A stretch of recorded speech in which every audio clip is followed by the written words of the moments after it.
Si tienen sus Biblias, vamos a abrirlas al capítulo 3 de Efesios. Continuamos en nuestro estudio de esta preciosa epístola de Pablo a los Efesios. Nos encontramos en capítulo 3, la sección de los versículos del 1 al 13, donde el apóstol está animando a estos creyentes en Éfeso a no desmayar por causa del sufrimiento personal que él estaba pasando como prisionero ahí en Roma. Ustedes recuerdan que él está escribiendo desde Roma y en el versículo 1 notamos que él se dirige de esta manera a estos creyentes. Por esta causa yo, Pablo, prisionero de Cristo Jesús, por amor a vosotros los gentiles. Noten cómo él se ve a sí mismo, prisionero de Cristo Jesús. Por amor a vosotros los gentiles. Y concluye en esta sección, en el versículo 13, diciendo, ruego por tanto que no desmayéis a causa de mis tribulaciones por vosotros, porque son para vuestra gloria. Estos creyentes en Éfeso aparentemente estaban sufriendo por Pablo. No entendían por qué, habiendo predicado el Evangelio que les había traído a salvación a ellos, por qué este gran hombre de Dios se encontraba sufriendo ahora en la cárcel. Y los tenía turbados. A menudo nos sentimos turbados por variadas razones. Como leímos en el Salmo 42, todo hijo de Dios pasa por momentos de turbación y necesitamos en esos momentos una perspectiva bíblica. Necesitamos saber desde el punto de vista de Dios en su palabra qué es lo que Él dice acerca de lo que nos aflige. Estos creyentes, como dije, no entendían por qué Pablo estaba sufriendo y Él les recuerda y nos enseña que su encarcelamiento y todo lo que él estaba sufriendo era parte del plan de Dios para su vida. El Señor estaba en control de todo. Él no era una víctima o prisionero de Roma, sino que él era prisionero de Cristo, por amor y para bien de los gentiles, para la extensión del Evangelio. En otras palabras, Pablo está diciendo, el Señor me llamó a predicar este mensaje de salvación para bien de vosotros, y el Señor quien me llamó es también quien me trajo a este lugar, a esta situación en la cual me encuentro en Roma. No se aflijan por mí, no desmayen por mí. Yo estoy donde el Señor me ha colocado. Esto no es un accidente. Esto no es una tragedia, esto es obra de Dios y está obrando para bien. Por lo tanto, yo me glorío en ello y ustedes deben hacer lo mismo. Eso es lo que Pablo está diciendo. Es una exhortación similar a la que el apóstol hace a los filipenses. Ustedes recuerdan en el capítulo 1, versículo 12, donde también escribiendo desde Roma, el mismo encarcelamiento, una de las epístolas de la prisión, también filipenses, les recuerda a estos creyentes lo siguiente: hermanos, quiero que sepáis que las circunstancias en que me he visto han redundado en el mayor progreso del Evangelio, de tal manera que mis prisiones por causa de Cristo se han hecho notorias en toda la guardia pretoriana y a todos los demás. Pablo está diciendo, yo estoy en prisión, sí, sufriendo, sí, pero no se preocupen. Todo esto es para bien de todos y para la extensión del reino de Dios, es parte de su plan. Y Pablo quiere que estos creyentes, tanto en Éfeso como obviamente en Filipenses y nosotros, todos tengamos una perspectiva divina en cuanto a la aflicción y las pruebas en la vida de un hijo de Dios. Y lo vimos ya en términos de un principio establecido allá en 2 de Timoteo 3:12, donde Pablo dice, en verdad, todos los que quieran vivir piadosamente en Cristo Jesús, ¿qué? Serán perseguidos o sufrirán aflicción como cristianos. Leamos una vez más los versículos del 1 al 13 para reintroducirnos en el flujo de este pasaje. Por esta causa yo, Pablo, prisionero de Cristo Jesús, por causa de vosotros los gentiles, y aquí comienza un paréntesis que se extiende hasta el versículo 12, si en verdad habéis oído de la dispensación de la gracia de Dios que me fue dada por vosotros, que por revelación me fue dado a conocer el misterio, tal como antes os escribí brevemente, en vista de lo cual leyendo podréis comprender mi discernimiento del misterio de Cristo, que en otras generaciones no se dio a conocer a los hijos de los hombres, pero ahora ha sido revelado a sus santos apóstoles y profetas por el Espíritu. A saber, que los gentiles son coherederos y miembros del mismo cuerpo, participando igualmente de la promesa en Cristo Jesús mediante el Evangelio, del cual fui hecho ministro. Noten eso, Pablo no se hizo ministro, fue hecho ministro conforme al don de la gracia de Dios que se me ha concedido según la eficacia de su poder. A mí, que soy el menos que el más pequeño de todos los santos, se me concedió esta gracia, anunciar a los gentiles las inescrutables riquezas de Cristo y sacar a luz cuál es la dispensación del misterio, que por los siglos ha estado oculto en Dios, creador de todas las cosas, a fin de que la infinita sabiduría de Dios sea ahora dada a conocer por medio de la Iglesia a los principados y potestades en lugares celestiales. Y noten el versículo 11, Pablo afirma que todo lo que ha sucedido es conforme al propósito eterno que llevó a cabo en Cristo Jesús, Señor nuestro. Todo lo que sucede en la vida de la iglesia, en la vida de sus hijos, es conforme a este propósito eterno. Y en el versículo 12 tenemos esta increíble, maravillosa declaración y verdad bíblica que Pablo desea que todos los creyentes y todo creyente entienda y practique para disfrutar la presencia de Dios. Pablo quiere que el enfoque de estos creyentes no sea su preocupación, no sea su tristeza por lo que él estaba experimentando, sino que sea justamente lo que él declara en este versículo 12, en quien tenemos libertad y acceso a Dios con confianza por medio de la fe en Él. Todo está diseñado por Dios para traernos a su presencia y ayudarnos en nuestra adoración y particularmente nuestra vida de oración. Y la intención de Pablo al escribir es que estos creyentes se regocijen entonces en el propósito de Dios, que les había traído salvación por medio de la predicación del Evangelio, y hacerles ver que ellos, gentiles, quienes antes, dice el capítulo 2, versículo 12, estaban sin Cristo, alejados de la ciudadanía de Israel, ajenos a los pactos de la promesa, sin esperanza, sin Dios en el mundo. Versículo 13, ahora en Cristo Jesús vosotros, que en otro tiempo estabais lejos, habéis sido hechos cercanos por la sangre de Cristo. Ahora, dice Pablo, ustedes gentiles, junto con los creyentes judíos, pueden venir a Dios, acercarse a Dios. Lo que antes era imposible, ahora es posible por medio de Cristo. Antes no teníais acceso, ahora lo tienen por medio de Jesucristo. Y es lo que Pablo está enfatizando. Y este versículo 12 que estaremos usando como base de nuestra meditación hoy, contesta preguntas claves sobre la oración en la vida de un cristiano. La oración en la vida de un cristiano. ¿Cómo es que venimos a Dios en oración? ¿Qué derecho tenemos de venir a la presencia de Dios? ¿Qué es lo que nos permite venir a Dios sin temor de ser rechazados? Son preguntas que Pablo responde. El texto nos enseña acerca de la oración en la experiencia de un creyente. ¿Qué nos enseña el Nuevo Testamento en general acerca de la oración? Bueno, en primer lugar sabemos que orar como hijo de Dios o hijos de Dios no es opcional, no es algo que podemos hacer o no hacer, sino que la Biblia nos manda a orar y nos instruye sobre la vida de oración y el lugar vital que la vida de oración tiene en nuestra experiencia como hijos de Dios. Ejemplos tenemos en todo el Nuevo Testamento sobre esto. El Señor Jesús, por ejemplo, dio instrucciones específicas a sus discípulos en lo que se conoce la oración modelo o el Padre Nuestro, comúnmente conocido por ese nombre.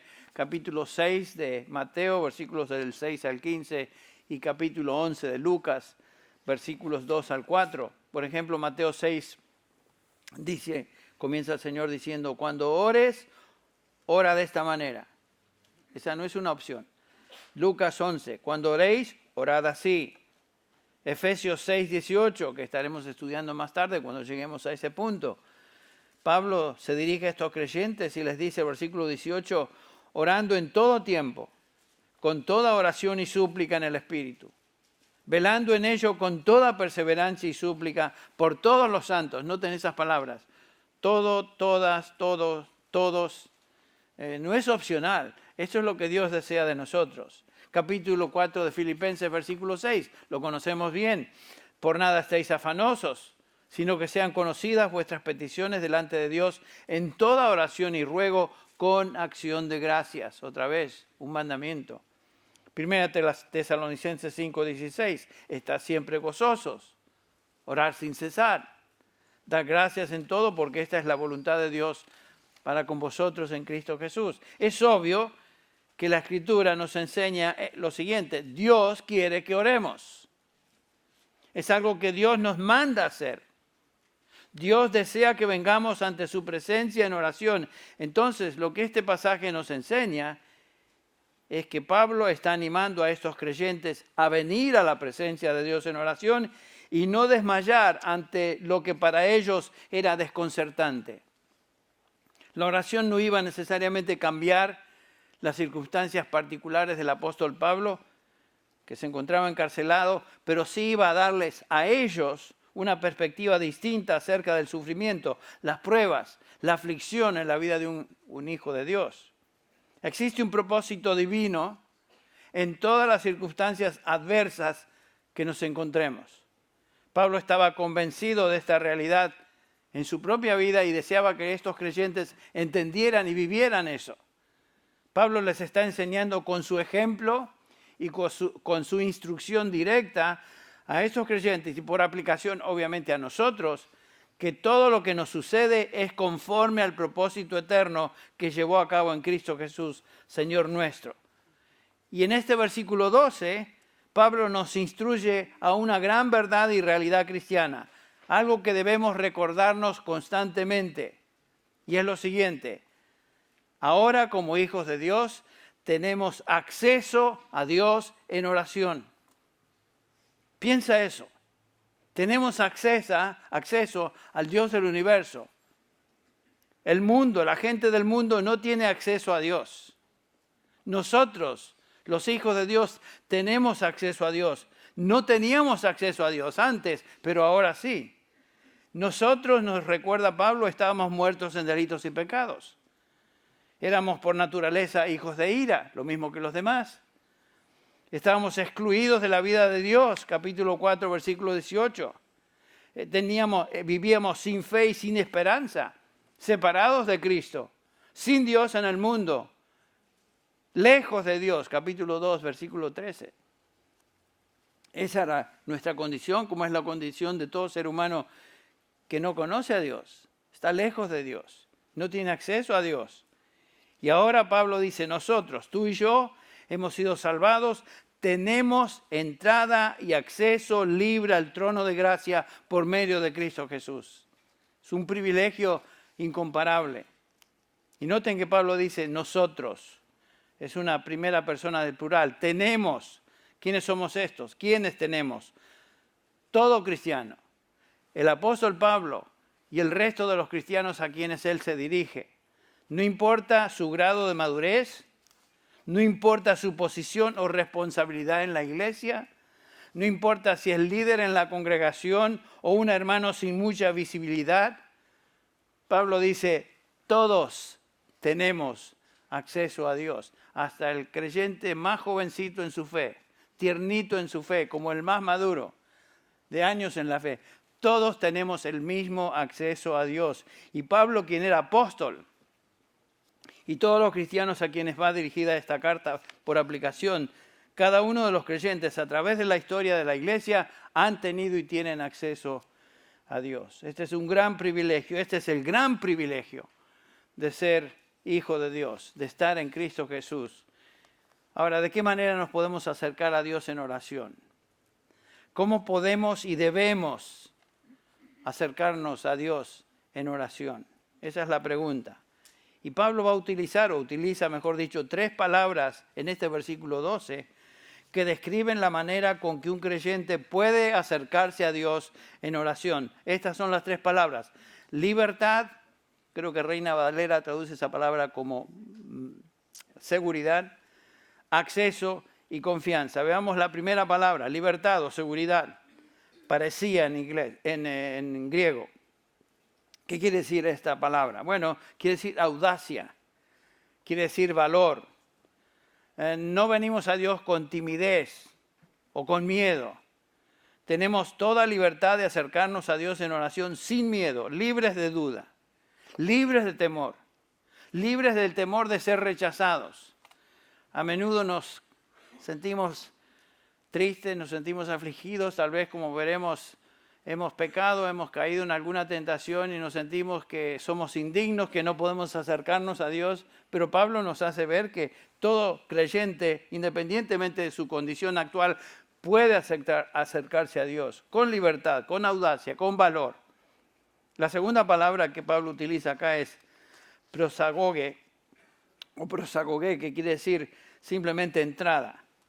Esta es la idea de tener entrada a un lugar que solo tiene que los que tienen cierta identificación o permiso lo pueden hacer, no el resto de la gente. Por ejemplo, esta semana pasada yo fui con mi hijo y mis nietos a un partido de los Dodgers. Ganaron, gracias a Dios, en ese juego. Pero lo que quiero decir es lo siguiente, es que Steven me invitó a mí, como regalo de cumpleaños con mis nietos, a ir a Dodger Stadium, comer hot dogs, ahí estar con todo. Y yo venía tranquilo. Aunque no tenía entrada, sabía que iba a entrar porque ¿quién? Steve había pagado por mi entrada. Él tenía mi boleto. Y esta es la idea. Pude entrar a Dodger Stadium porque tenía boleto. La gente que no tenía su boleto no podían entrar. Y esa es la idea que Pablo está tratando de comunicar acá. Es como cuando uno tiene un boleto de admisión o membresía a un club o alguna cadena de hoteles o alguna organización. Solo los miembros pueden entrar y tienen acceso. ¿Por qué? Porque se les ha otorgado un carnet de admisión. Y Pablo dice que un cristiano cualquier cristiano, por virtud de ser hijo de Dios, tiene admisión. Tiene la libre entrada a la presencia de Dios. Cristo mismo firmó ese boleto y nos permite entrar a la presencia de Dios. Esta es la relación que un cristiano tiene con Dios, tiene acceso a Él y admisión ante su presencia sin temor de ser rechazado. Dios siempre nos acepta. Dios siempre está listo de recibirnos. Ningún creyente es excluido de su presencia. Tenemos acceso libre a su presencia en cualquier momento, siempre. La tercera palabra que notamos en este versículo 12, que nos enseña cómo es que venimos a Dios en oración, es la palabra confianza. Es la traducción de una palabra pepoicese en griego. Y básicamente quiere decir eso, confianza. Es una excelente traducción. Confianza, entrar con confianza. A menudo a veces estoy estudiando en mi oficina y vienen mis nietos por cualquier razón y quieren entrar y entran con toda libertad y confianza a mi oficina. No tienen que pedirle permiso a Armida, no hacen cita con Armida, simplemente entran porque ¿qué? Yo soy su abuelo, yo no los voy a rechazar, tienen confianza, esa es la idea.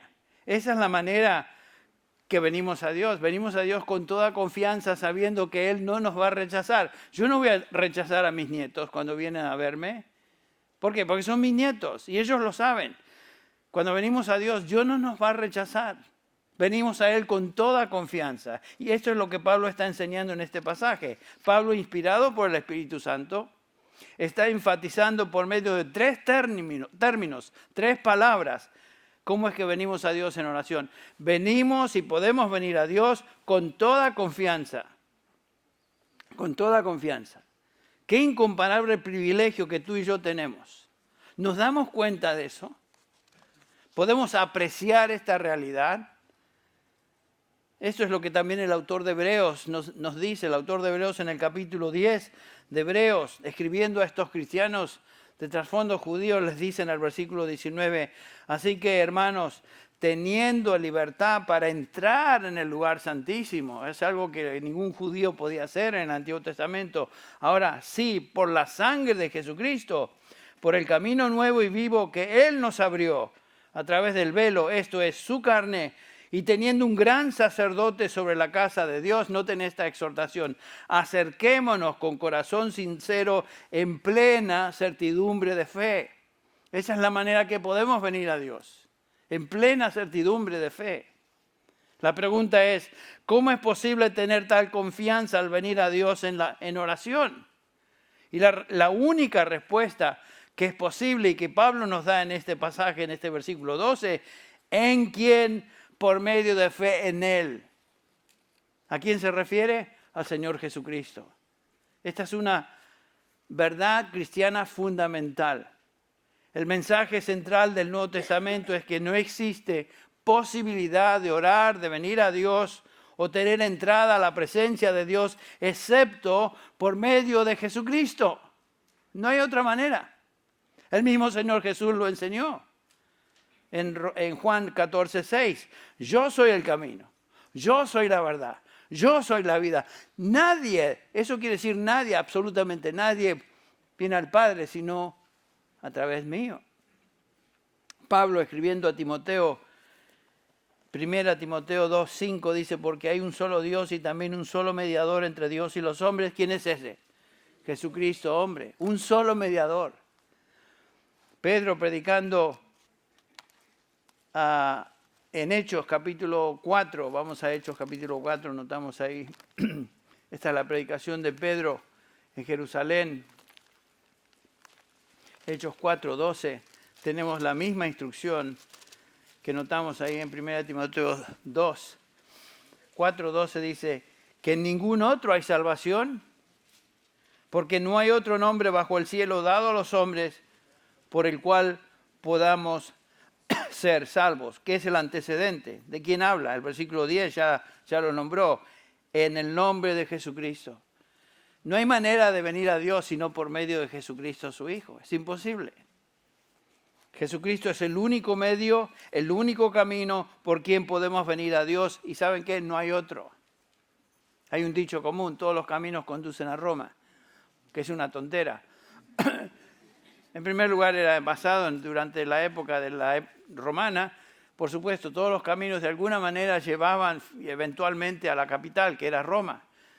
Muchas personas piensan que eso tiene aplicación a las religiones. Todas las religiones de alguna manera llevan a Dios. Eso es imposible. Hay una sola manera de venir a Dios y es por medio de su Hijo Jesucristo. No hay otra manera. Por eso predicamos el Evangelio y lo predicamos con toda pasión, con toda seguridad, porque sabemos que ninguna persona puede venir a Dios y encontrar a Dios sino por medio de su Hijo Jesucristo. No hay otro camino. No podemos orar tampoco sino por medio de Jesucristo. No podemos venir a la presencia del Señor. No tenemos entrada ante Dios sino por medio de su Hijo, el Señor Jesucristo. Muchos dicen que oran a Dios. La gente dice que ora a Dios y piensan que van directamente a Dios sin ningún sentido de Jesucristo o conciencia de que esta es una necesidad imperativa. Por ejemplo, sucede una catástrofe, un evento crítico en la historia y la gente supuestamente en esos momentos ora a Dios, se acuerdan de Dios. Lo estamos viendo y escuchando en estos días en las noticias. Vemos la televisión y los resultados catastróficos del huracán Dorian. Y la gente dice que ora a Dios. Bueno, hay creyentes en Cristo que oran a Dios, sin duda. Pero la gente en general dice que ora a Dios. Escuchamos a los reporteros decir tonteras como estas. Nuestros pensamientos y oraciones están con los damnificados. ¿Qué quiere decir eso? Si uno piensa como cristiano, no hay acceso a Dios sino por medio de Jesucristo. No vale nada lo que estas personas... Son buenas intenciones, son expresiones románticas de lo que quisieran expresarles. Pero las oraciones de los reporteros no valen un comino porque no conocen a Dios. La mayoría de ellos utilizan el nombre de Jesucristo en una manera blasfema. Ustedes lo conocen, ¿cómo lo usan? Eso no es conocer a Dios por medio de Cristo. Alguien puede pensar que está orando a Dios y convencerse de que está orando, que está hablando a Dios. Pero si esa persona no se dirige y se acerca a Dios por medio de la fe en el Señor Jesucristo, esa persona no está orando. No está orando. La Biblia dice claramente que no tenemos entrada al trono de gracia, no tenemos acceso a Dios, sino solo y exclusivamente a través y por medio del Señor Jesucristo. Es una verdad fundamental en el Nuevo Testamento. Y es muy importante que nosotros, como cristianos, pensemos muy seriamente en cómo venimos a Dios en oración. Nos damos cuenta quién es Dios cuando oramos. Estamos conscientes de la persona a quien venimos en oración. Nadie puede venir a Dios así nomás, porque se le da la gana. Y si lo hacemos de esa manera, estamos siendo, si no blasfemo, estamos ofendiendo a Dios. En Juan 17, el mismo Señor Jesucristo se dirige a su Padre en oración y le dice, Padre Santo. 1 Juan 1:5 nos dice que Dios es luz. El autor de Hebreos declara claramente en Hebreos 12:29 que Dios es fuego consumidor. Cuando leemos el Antiguo Testamento y vemos las instrucciones específicas que Dios dio al pueblo de Israel de cómo ellos debían y podían acercarse a Dios, son muy específicas. Por ejemplo, en el tabernáculo primero y luego en el templo estaba dividido en compartimentos y no todos los judíos podían entrar en cualquier momento.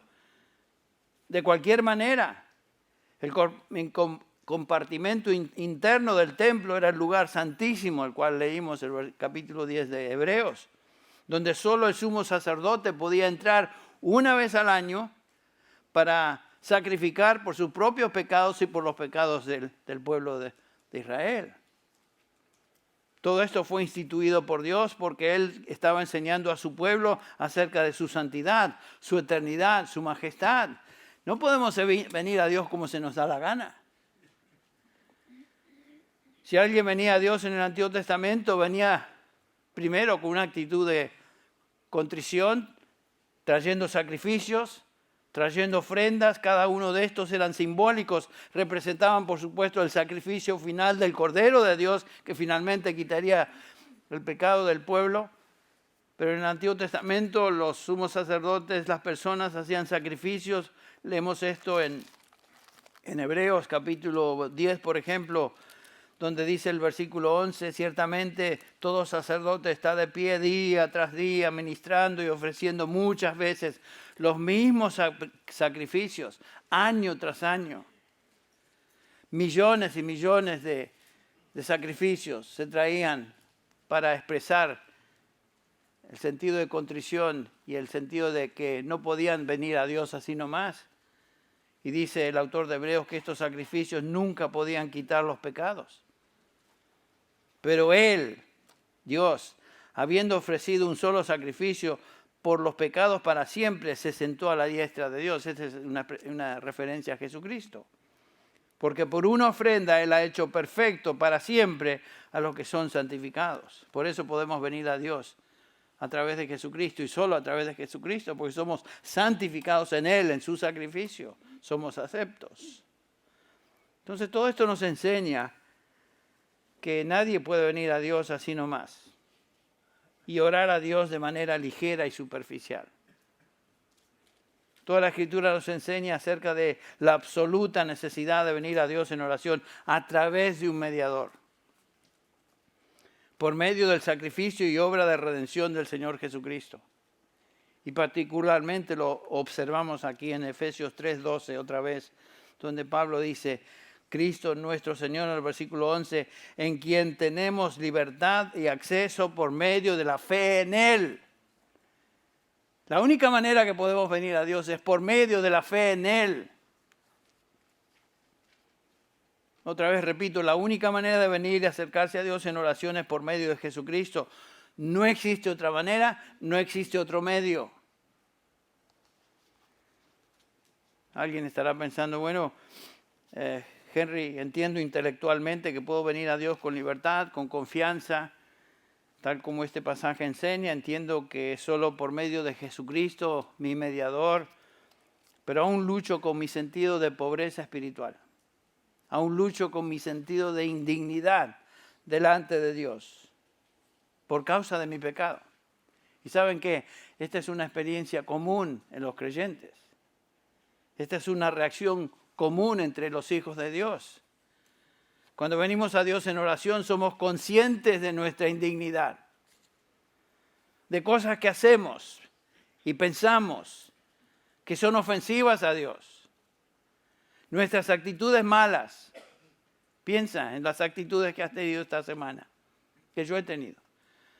Nuestros pensamientos torcidos y a menudo perversos que nos avergüenzan. Sabemos quiénes y qué somos. Que nosotros mismos no merecemos nada y viene a nuestra mente la pregunta, ¿cómo es posible que Dios aún me acepte? ¿Cómo puedo tener comunión con Dios? ¿Cómo puedo estar seguro de que Dios no me rechace? Me siento culpable, me miro a mí mismo y observo tantas cosas que están mal conmigo. ¿Cómo puedo tener confianza de que Dios aún me reciba? Y otra vez, la única respuesta que tenemos en la Escritura, y la única respuesta que el apóstol Pablo nos da en este versículo 12 es por Él, por medio de la fe en Él. Es la única manera que podemos venir a Dios con confianza. Por Él, quien no conoció pecado, sin embargo fue hecho pecado por nosotros, para que nosotros fuéramos hechos justicia de Dios en Él. El Señor Jesús fue hecho pecado por mí. Él llevó por mis pecados en la cruz. Él pagó por ellos. Él quitó mi culpa. Él llevó mi castigo sobre sí mismo. Él fue hecho pecado por mí. Y yo recibí su justicia. Él me cubrió con su manto de justicia y ahora soy acepto delante de Dios por Él. Y la única razón que yo como cristiano y tú como cristiano podemos venir a Dios en oración y hacerlo con confianza, audaz, intrépida, es porque Cristo es mi Salvador y mi sumo sacerdote y mi abogado que intercede por mí, que me ha vestido, me ha cubierto con la túnica de su justicia, aunque yo vengo a menudo a Él con los harapos de un hijo pródigo. Venimos a Él, Señor, otra vez aquí estoy. Perdóname. ¿Y qué hace el Padre? Nos recibe. No en los harapos en los cuales venimos vestidos en nuestra propia conducta, sino nos recibe porque estamos cubiertos con la túnica de la justicia de Dios en Cristo Jesús. Es por medio de Él que tú y yo, hijos de Dios, podemos venir a Él en oración con libertad, en plena confianza de que no seremos rechazados. Otra vez, escuche cómo el autor de Hebreos lo dice en el capítulo 4, teniendo pues un gran sumo sacerdote, versículo 16, que trascendió los cielos, Jesús, el Hijo de Dios, retengamos nuestra fe. Porque no tenemos un sumo sacerdote que no se pueda compadecer de nuestras flaquezas. Gracias a Dios por eso. ¿Por qué se compadece?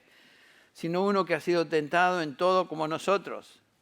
Él sabe lo que sufrimos. Él sabe, conoce nuestras tentaciones con una gran diferencia, sin pecado. Por tanto, dice, acerquémonos con confianza otra vez al trono de gracia para que recibamos misericordia y hallemos gracia para la ayuda oportuna. Jesucristo es el que da entrada libre al trono de gracia. Las puertas del cielo están abiertas para nosotros, sus redimidos. Tenemos acceso a Dios y podemos venir a Él con toda confianza, independientemente, como veremos, de nuestros sentimientos. Tal vez todavía alguno estará pensando, bueno, Henry, estoy entendiendo lo que dice la palabra en cuanto a esto que estamos estudiando. Entiendo que puedo venir en oración con libertad, entiendo que puedo venir a Él con confianza, pero aún lucho con hacer esto realidad en mi propia vida y experiencia. Bueno, Eso tiene que ver con aplicación. Entonces la pregunta es, ¿qué es lo que debo hacer para que esta verdad sea mía en experiencia y pueda vivir en victoria a la luz de la verdad? Quiero que consideremos 3 pasos prácticos que nos ayuden a aplicar esta enseñanza. ¿Cómo aplicamos esta verdad de que Él nos acepta y podemos venir a Él con toda confianza, etcétera? Bueno, lo primero que debemos hacer, paso número 1, es entender que no podemos depender ni confiar en nuestros sentimientos o nuestro estado de ánimo cuando venimos a Él en oración. Somos muy dados a juzgar la realidad de las cosas a la luz de lo que sentimos. Somos personas subjetivas, somos muy dados a razonar y razonar y discernir toda la luz de nuestros sentimientos, que son pasajeros, vienen y van. ¿No le sucede que cuando nos disponemos a orar un sinnúmero de pensamientos y sentimientos nos invaden, vienen a nuestra mente, nos distraemos, vamos en nuestra manera de pensar en muchas direcciones, vienen preocupaciones repentinas, pensamos en cosas que tenemos que hacer, actividades, llamadas telefónicas, correos electrónicos o cosas que no son de emergencia y en ese momento están ahí. ¿Y por qué? Estamos tratando de orar. Muy a menudo no tenemos ganas de orar. ¿Sí o no? Claro, muy a menudo no tenemos ganas de orar. Y pensamos que hasta que vengan las ganas, no podemos orar. Y tratamos de alguna manera manufacturar ganas o sentimiento de ganas. Y los condenados sentimientos no vienen. Es imposible manufacturar sentimientos. Los sentimientos vienen y tienen varios orígenes, lo veremos en un instante. Spurgeon decía, el gran predicador del siglo XIX, escribiendo acerca de esto y la oración y la lucha que tenemos, ora por oración, decía Spurgeon. Ora por un espíritu de súplica. No te contentes en decir, si pudiera, oraría. No, dice Spurgeon. Si no puedes orar, ora hasta que puedas. Nunca ceses de orar por ninguna razón. Era un hombre de oración, él sabía de lo que hablaba. Y aún un hombre tan piadoso y dedicado a la palabra como Spurgeon luchaba se le hacía difícil orar. Lloyd Jones decía que no hay nada más difícil en la vida cristiana que orar. Tiene razón. La oración es una disciplina espiritual y es difícil. Orar como debemos no sabemos, nos dice Romanos 8:26.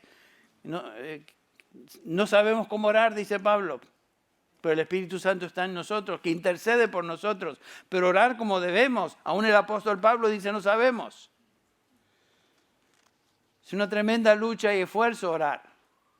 Orar es una disciplina imposible sin la ayuda del Espíritu Santo, pero es difícil. Continuamente debemos estar pensando no podemos depender entonces en nuestros sentimientos antes de orar.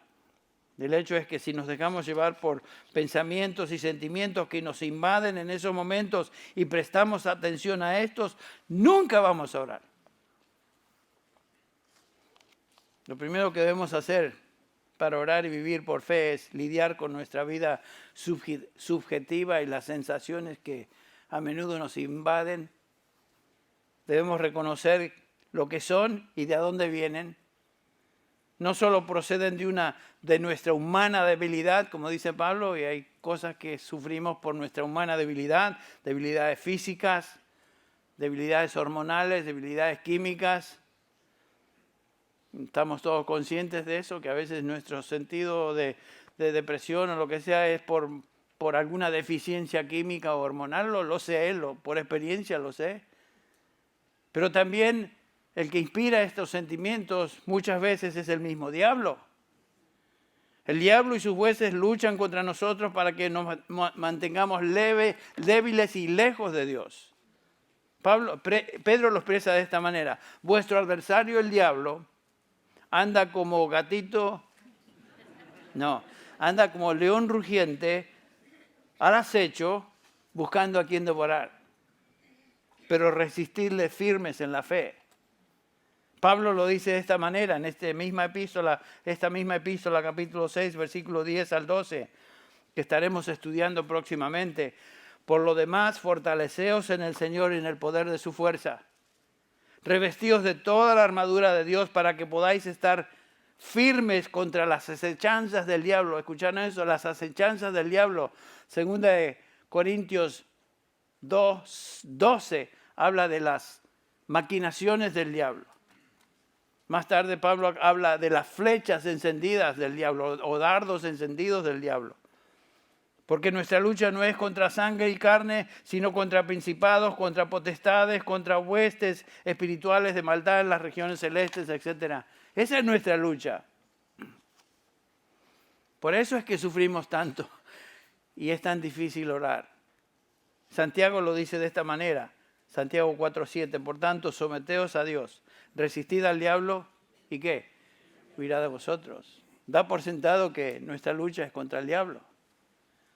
Cuando los pensamientos negativos y sensaciones turbadoras vienen a nuestro ser, cuando oramos, lo primero que hacemos entonces es rechazarlos. No representan la verdad de Dios.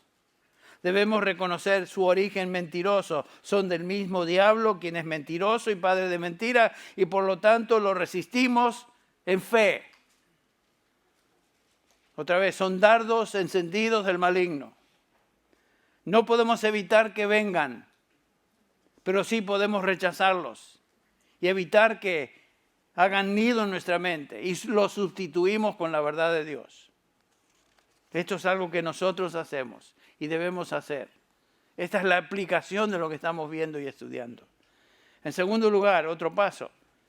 Cuando oramos, una vez que hemos lidiado con nuestros sentimientos y estado de ánimo, debemos exhortarnos a nosotros mismos, basados en la verdad de Dios. Debemos pensar menos en lo que nos afecta y lo que sentimos y pensar más en lo que Dios dice acerca de eso. En su palabra. Tenemos esta ilustración perfecta en el Salmo 42, por eso lo leí antes en la lectura devocional, donde el salmista se da cuenta de esta lucha. Sabe que está deprimido. No se sumerge en la depresión ni vive en la depresión, sino que la confronta y se enfoca ahora sí en la verdad de Dios. Otra vez dice el salmista, versículo 5, 42:5, ¿por qué te abates, alma mía? Ven, el salmista se está hablando a sí mismo. Y te turbas dentro de mí. Espera en Dios, porque aún he de alabarle, salvación mía y Dios mío. Dios mío, mi alma está abatida en mí, lo reconoce. Por lo tanto, me acordaré de ti. Otra vez en el versículo 11. ¿Por qué te abates, alma mía? ¿Por qué te turbas dentro de mí? Espera en Dios, porque aún he de alabarle, salvación mía y Dios mío. ¿Ven lo que hace el salmista? Se exhorta a sí mismo, se predica a sí mismo. Y recuerda la verdad de Dios y por lo tanto se la aplica a sí mismo. A menudo cuando yo predico, el diablo trata de hacerme, tratar de meter dudas en mi mente. Tú predicas, a ver si lo crees. Y vienen esos pensamientos. Y tengo que ver si lo creo. ¿Por qué lo creo? Porque es su palabra, es lo que Dios dice. No, pero mira cómo te sientes. Los pastores luchan con dudas, luchan con problemas también, igual que todos. Yo cuando estaba preparando este mensaje para los santos, que son ustedes y yo, no porque se ven santulones, son santos porque son hijos de Dios. Yo decía, Señor, estoy predicando a tu pueblo, a tus redimidos que están sufriendo las mismas luchas que yo sufro. ¿Por qué? Porque, dice Pablo, todos tenemos esta lucha. Él mismo luchaba con esto. Cuando los pensamientos negativos vienen y las dudas se acumulan contra nosotros y nos turbamos y nos sentimos que no podemos orar o no tenemos el derecho de orar, lo primero que hacemos es considerar de dónde vienen estas cosas. Vienen del padre de mentira y en segundo lugar nos recordamos entonces las verdades fundamentales del Evangelio. Sustituimos las mentiras con la verdad de Dios. Nos recordamos y pensamos en Dios, su amparo, su fortaleza. Recordamos quién es Él y lo que Él ha hecho por nosotros. En otras palabras, nos predicamos a nosotros mismos. Debemos recordarnos quiénes somos en Cristo Jesús. Debemos recordarnos todas estas verdades que hemos estado meditando en esta preciosa epístola. Y les doy un ejemplo, este es simplemente un ejemplo. Si estamos siendo tentados por el diablo a dudar de la aceptación de Dios y su amor para con nosotros porque hemos pecado en algo, lo que hacemos es no nos sumergimos en esa duda, no caemos en ese fango, no nos defendemos, sino que simplemente reconocemos, bueno, claro que soy pecador, claro que soy pecador. Cuando el diablo me dice que soy pecador y que no merezco nada, es cierto. En ese caso, es cierto. Él me lo dijo para derrotarme y deprimirme, pero ¿qué me dice Dios en su palabra, en su palabra acerca de esto? ¿Puedo venir a Dios en oración a pesar de mi pecado? ¿Puedo acercarme a Él cuando me siento de esta manera? Y la respuesta en su palabra es, sí puedo. Claro que podemos. Porque Dios nos ha hecho aceptos en Cristo Jesús. Somos aceptos en Él, no en nosotros. Puedo venir a Dios como el hijo pródigo y saber que Él me ha cubierto con la túnica de su justicia. Él es mi justicia. Cristo llevó mi pecado en la cruz. Dios me mira no en lo que yo soy, sino en lo que Cristo es. Y lo que Él hizo, a mi favor. En Cristo tengo libertad, entonces, y acceso a Dios con confianza por medio de Él. Y puedo venir delante de su presencia, como vimos la semana pasada, 1 Juan 2, 1 y 2. Estas cosas os escribo, hijitos, para que no pequéis. Pero si alguno hubiere pecado, abogado tenemos para con el Padre, a Jesucristo el justo, y Él es la propiciación por nuestros pecados. ¿Ven? Siempre es por Él. Es por lo que Él hizo, lo que Él logró en la cruz. Recordemos, Él fue entregado por nuestros pecados, pero resucitado para nuestra justificación.